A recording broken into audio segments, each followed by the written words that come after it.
أعوذ بالله من الشيطان الرجيم بسم الله الرحمن الرحيم والعصر إن الإنسان لفي خسر إلا الذين آمنوا وعملوا الصالحات وتواصوا بالحق وتواصوا بالصبر.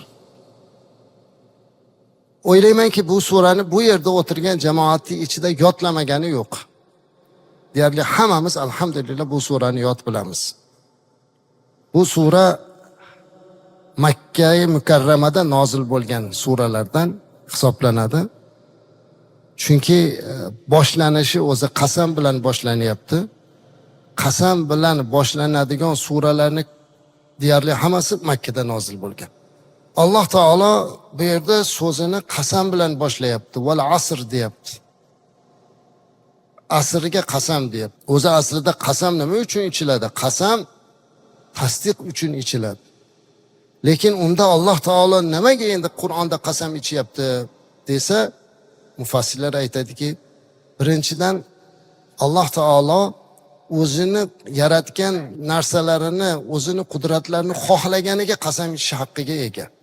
Ikkinchidan Alloh taolo agar Qur'onda qasam bilan boshlayotgan bo'lsa, demak undan keyingi keladigan oyat juda muhim ekanligini ko'rsatadi. Mana bu joyda ham Alloh taolo qasam ichyapti.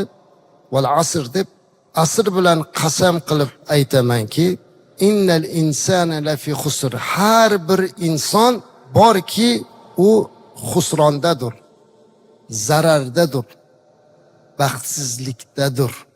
Illallazina amanu, magaram iymon keltirganlar, solih amal qilganlar, bir-birlariga haqiqatparvar bo'lishni tavsiya etganlar va bir-birlariga sabrli bo'lishni tavsiya etganlargina bundan mustasno deyapti.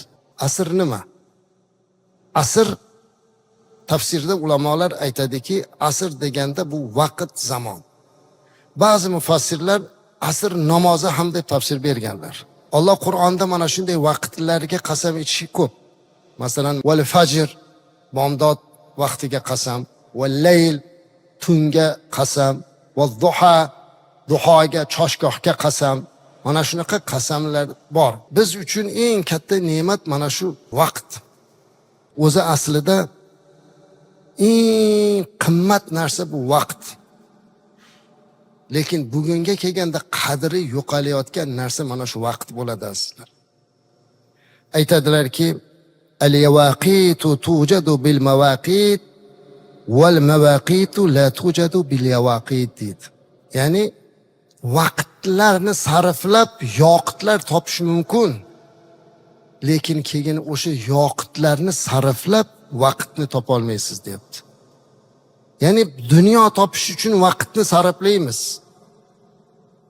Lekin o'sha topgan dunyoyimizga biz keyin vaqtni topa olmaymiz. Shuning uchun vaqtni o'ta g'animat bilishlik kerak. Umrni g'animat bilishlik kerak.